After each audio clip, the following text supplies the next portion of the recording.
ከእጮኛው ቀነኒ አዱኛ ሞት ጋር በተያያዘ ከሁለት ቀናት በፊት በቁጥጥር ስር የዋለው ሙዚቀኛ አንዱዓለም ጎሳ ፍርድ ቤት ቀረበ። አንዱዓለም በግድያ ተጠርጥሮ ዛሬ መጋቢት 4 2017 ዓ.ም አራዳ በሚገኘው የፌዴራል ፍርድ ቤት መቅረቡን የድምፃዊ ጠበቃ ሊበን አብዲ ተናግሯል። ዛሬ የዋለው ችሎት አንዱዓለም በዋስትና እንዲወጣ የቀረበውን ጥያቄ በነፍስ ግድያ የተጠረጠረ በመሆኑ ውድቅ እንዳደረገም ጠበቃው አስረድቷል። ሞዴል እንዲሁም የማስታወቂያ ባለሙያ የሆነችው ቀነኒ አዱኛ መጋቢት 1 2017 ዓ.ም ሌሊት 10 ሰዓት አካባቢ ከእጮኛዋ ጋር ከሚኖሩበት ውዳሴ ከተሰኘው ህንፃ 5ኛ ፎቅ በረንዳ ላይ ለጊዜው ምክንያቱ ባልታወቀ ሁኔታ መውደቋ ለህልፈቷ ምክንያት መሆኑን ፖሊስ አመልክቷል። ፖሊስ ይህንን ካለ በኋላ ማክሰኞ ዕለት መጀመሪያ ላይ እጮኛዋ ተጠርጥሮ ለምርመራ መያዙን አስታውቆ ነበር። በዛሬው ችሎት ቀነኒ መጋቢት 1 ቀን ሌሊት 10 ሰዓት ገደማ ከምትኖርበት አፓርታማ 5ኛ ፎቅ ላይ ወድቃ ህይወቷ ማለፉን ፖሊስ አስረድቷል። ከሱ ጋር ስለምትኖር ጠርጥረን አስረነዋል ሲል ፖሊስ ደንበኛቸውን በቁጥጥር ስር ያዋለበትን ምክንያት መናገሩን ጠበቃው ገልጸዋል።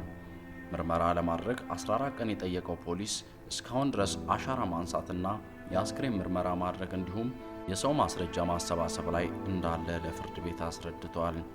አሁንም ለምርመራ ፎቶግራፎችን ከመዝገቡ ጋር ለማያያዝ የሰዎች ምስክርነት ለመሰብሰብና የአስክሬን ምርመራ ውጤት እስኪመጣ ድረስ ምርመራ ለማድረግ 14 ቀን እንጠይቃለን ብለዋል። ይህ በእንዲህ እንዳለ የድምፃዊ አንዱዓለም ጠበቃ የፖሊስን ጥርጣሬ በዚህ ችሎት መቃወማቸውን ገልጸዋል። በመካከላቸው ምንም ችግር አልነበረም። በዚህ ቀንም በሰላም ውለው እርሷ ፎቶ ስትነሳ እርሱም ከጓደኞቹ ጋር ለኮንሰርት ሲዘጋጅ ነበር። ወደ ቤት ሲገቡም በመካከላቸው ምንም ጸብ አልነበረም። ጾም ከተፈታ በኋላ ሽምግልና ልኮ ለመጋባት ተስማምተው ዝግጅት ላይ ነበሩ። ስለዚህ በመካከላቸው እርሷን ለመግደል የሚያበቃ ምክንያት አልነበረም ሲሉ ጠበቃው መከራከራቸውን ገልጸዋል።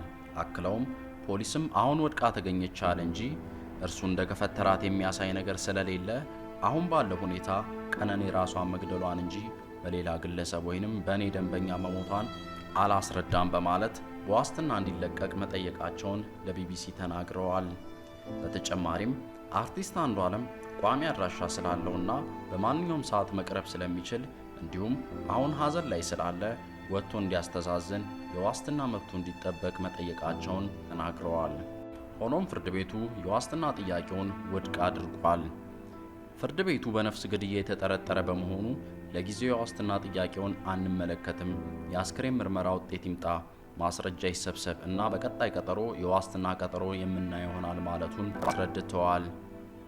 በተጨማሪም አንዱዓለም ከእስር ቢፈታ በማህበራዊ ሚዲያ ላይ ቁጣ ስላለና በመጀመሪያ ችሎት የዋስ መብቱን ለመጠበቅ ትንሽ አስቸጋሪ ነው በማለት ፍርድ ቤቱ ምላሽ መስጠቱን ጠበቃው አስረድተዋል።